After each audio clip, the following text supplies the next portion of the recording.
Hi everyone, and welcome to Know Your Food with Wardee. I'm Wardee, a wife, mom of three, and the lead teacher and founder of TraditionalCookingSchool.com.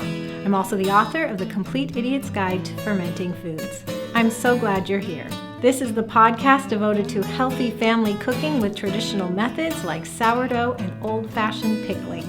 These foods are delicious, easy, healthy, and your family will love them. If you haven't already, be sure to grab my free gift for you. It's 5 free traditional cooking videos from inside Traditional Cooking School that will introduce you to my favorite fundamental techniques of traditional cooking. To start watching now, just go to knowyourfoodpodcast.com/watch. And now let's get to today's episode. Hi everyone, welcome to Know Your Food with Wardee, episode 159. I want to welcome our live listeners right now joining me on Periscope, and also a big warm welcome to those of you catching the video replay or the podcast later on iTunes. If you're catching it later, that means the show notes are live for you at knowyourfoodpodcast.com/159, where you will find a video replay, the audio that you can listen to or download, as well as notes and links that are mentioned in today's episode. So I highly encourage you to go to knowyourfoodpodcast.com/159. While you're there, you could visit any other podcast. This is episode 159, so there's 158 other episodes for you. And if you have comments or questions, you can leave them in the comments of knowyourfoodpodcast.com/159. So let's get into it. Today we're talking about the top 5 healthy foods you should be eating. And the reason we're doing this is because so often people come to me and come to Traditional Cooking School on information overload. They say, there are so many diets out there. There are so many recommendations. Can you just boil it down to 1 or 2 or a couple things that I can do? I need to get my head around a couple things that I can do because I can't do everything. And who can blame anybody for feeling that way? Who can do everything at once? I certainly can't. I know none of you can. Although if you can, give me a thumbs up in the comments or tap the screen liberally to share some hearts to show that you are Superwoman or Superman. Anyway, we could all use now and then somebody to come in and just help us narrow down the choices. And so when you're looking at all the diets out there and all the potential things you can do, why not do the best things? And so that's where this podcast comes from. And I want to say a big thank you to Lindsay, our content director at Traditional Cooking School, for doing a lot of research on these top 5 foods you should be eating.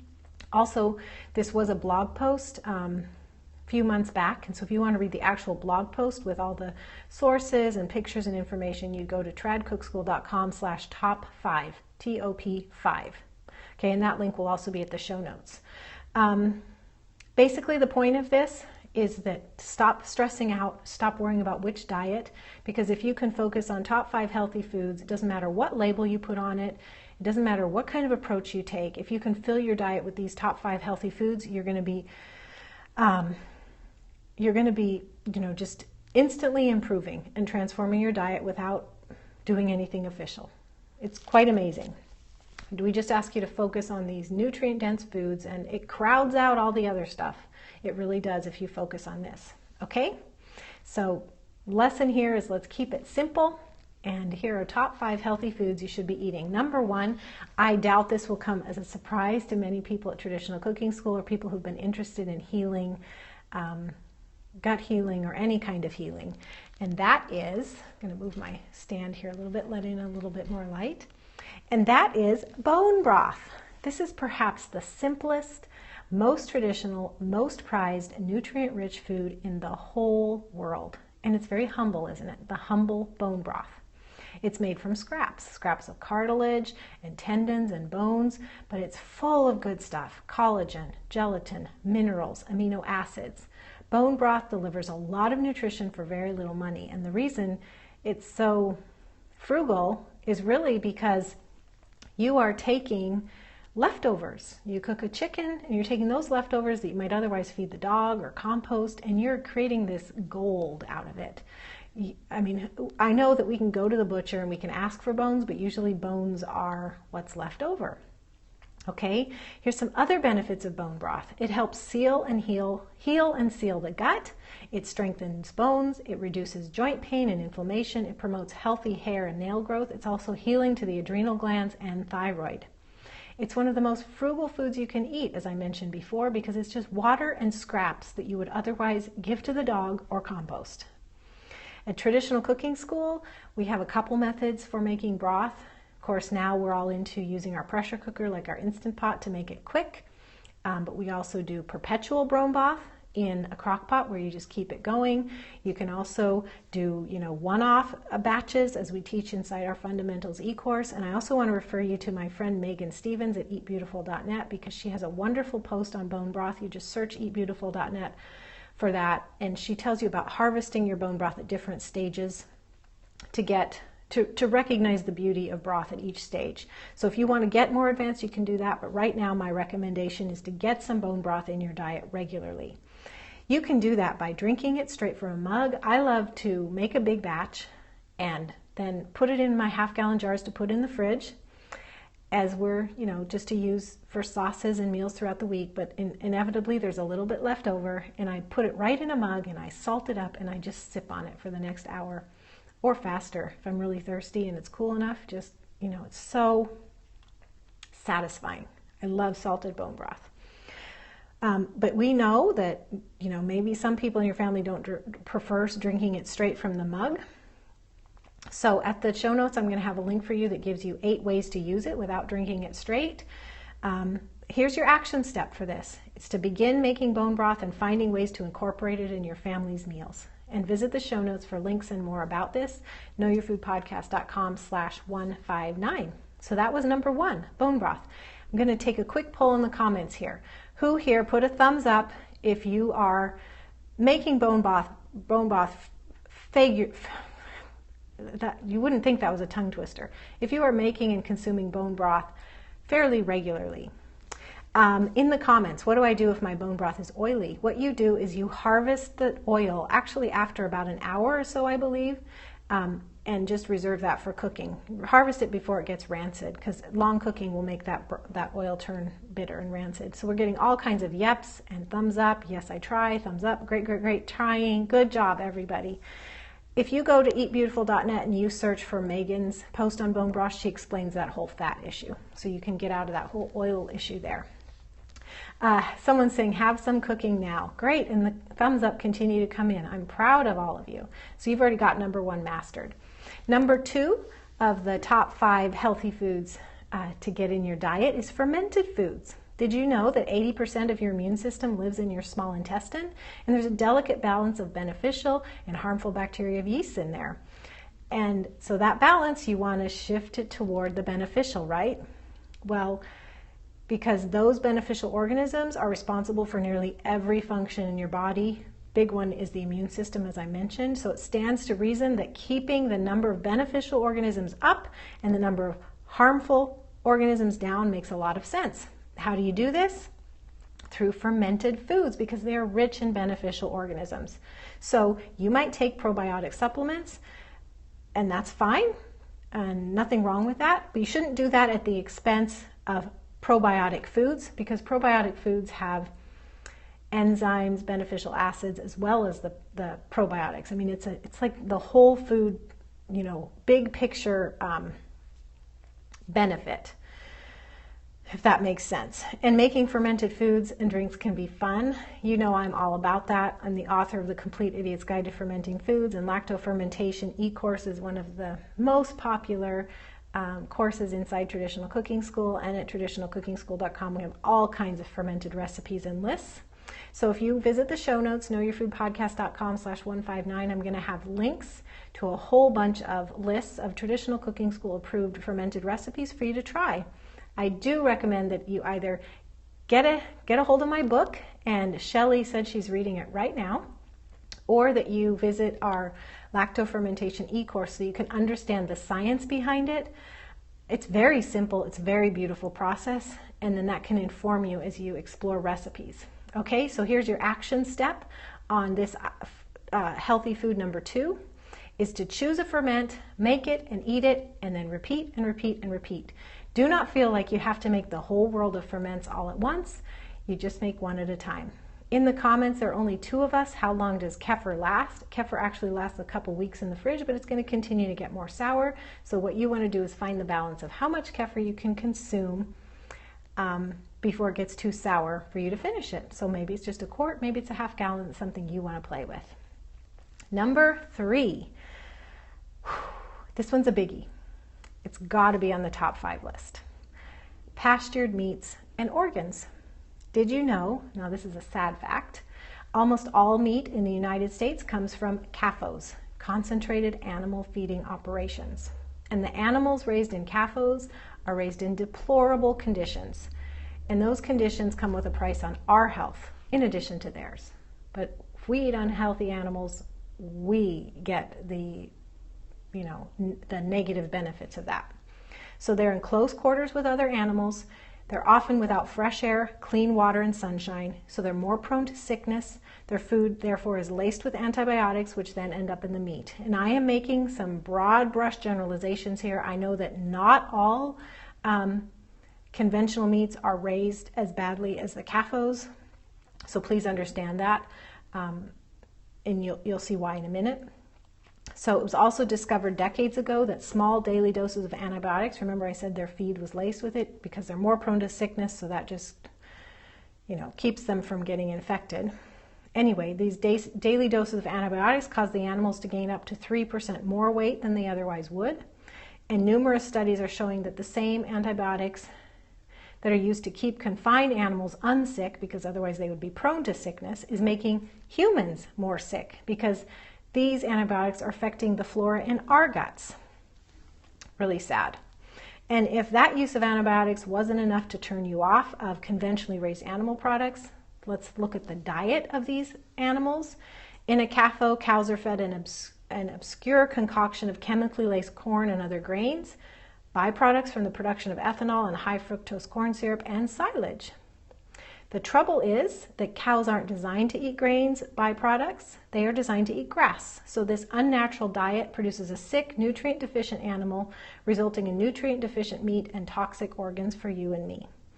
On the other hand, let's talk about pastured beef, because I'm not saying that beef or animals are bad for you. It's the way they are raised conventionally now. So pastured beef, on the other hand, has 2 to 5 times more heart-healthy anti-inflammatory omega-3, 2 to 3 times more CLA, which is conjugated linoleic acid, and that's protective against heart disease, diabetes, and cancer. It has more of the antioxidants vitamin E, glutathione, the superoxide dismutase, if I'm saying that right, and catalase, and more minerals like zinc, phosphorus, iron, and potassium. And here's the great news. It isn't as hard to find local ranchers who can provide you with far superior beef, pork, and chicken. Look for pastured.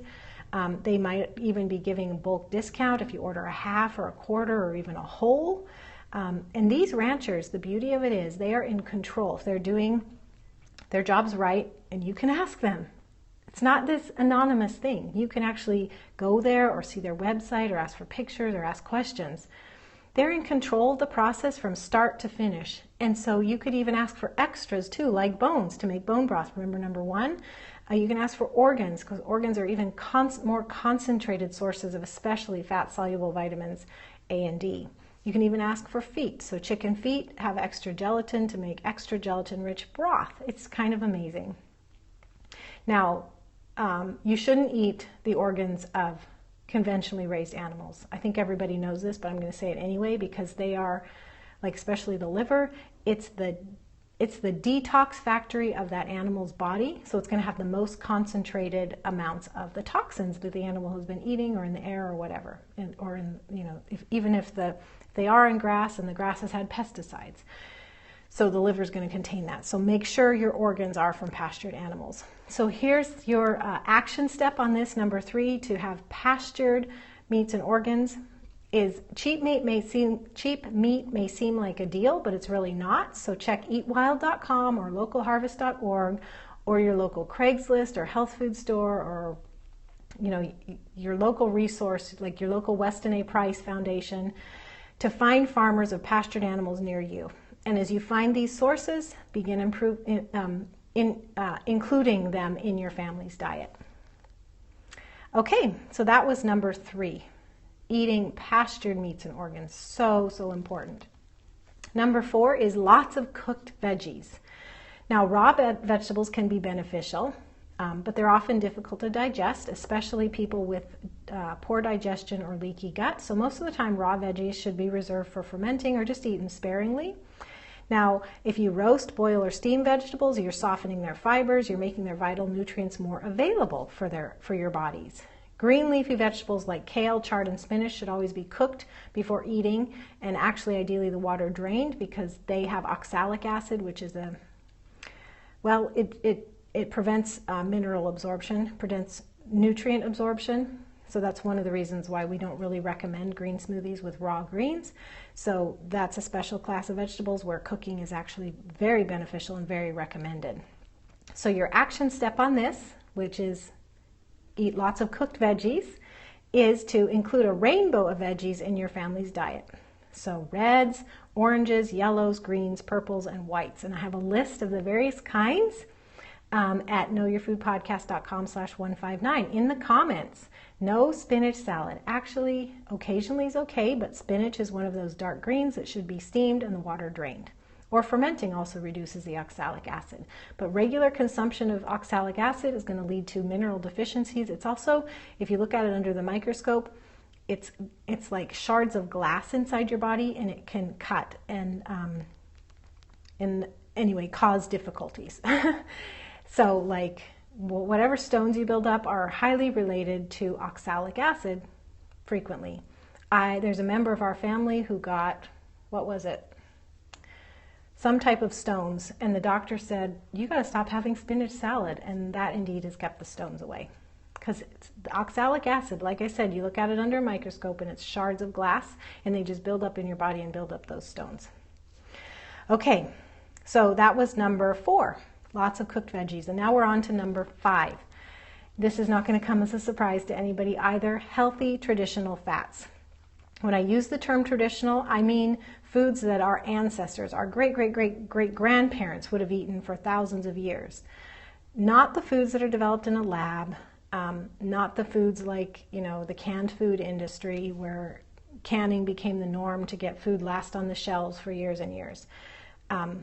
Anyway, that's what traditional means. So it's the way people used to eat, the foods they used to eat, the way they used to be prepared. And so healthy traditional fats means our ancestors would not recognize vegetable oil or margarine or Crisco or even like chemically extracted veggie oils. Okay? The fats they ate didn't require huge factories or expensive equipment to process. Their traditional fats required very little processing and could be made right in the kitchen. So those are the same kind of fats we need to eat. Now, it doesn't mean you have to make them, okay? It just means that's the kind we're after. And they're a huge component in a nutrient-dense diet. So let's go over what they are.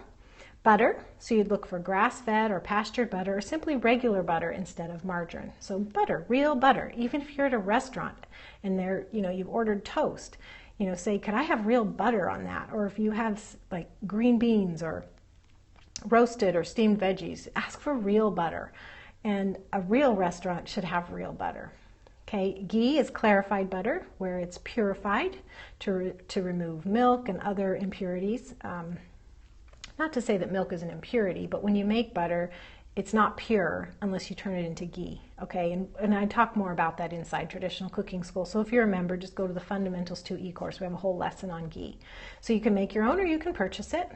Tallow is another, and rendering your own tallow is easy and inexpensive, but it can also be purchased. So tallow would be the rendered fat of beef, for instance. Lard is the rendered fat of pig. So you could make your own or purchase. There's schmaltz, which is chicken or goose fat. So for the person earlier who was talking about or asking about the oil on top of their broth. So if you harvest that, and you'd have to look on Megan's site, eatbeautiful.net, for if to do that after a half hour or an hour of a regular, cooking your broth.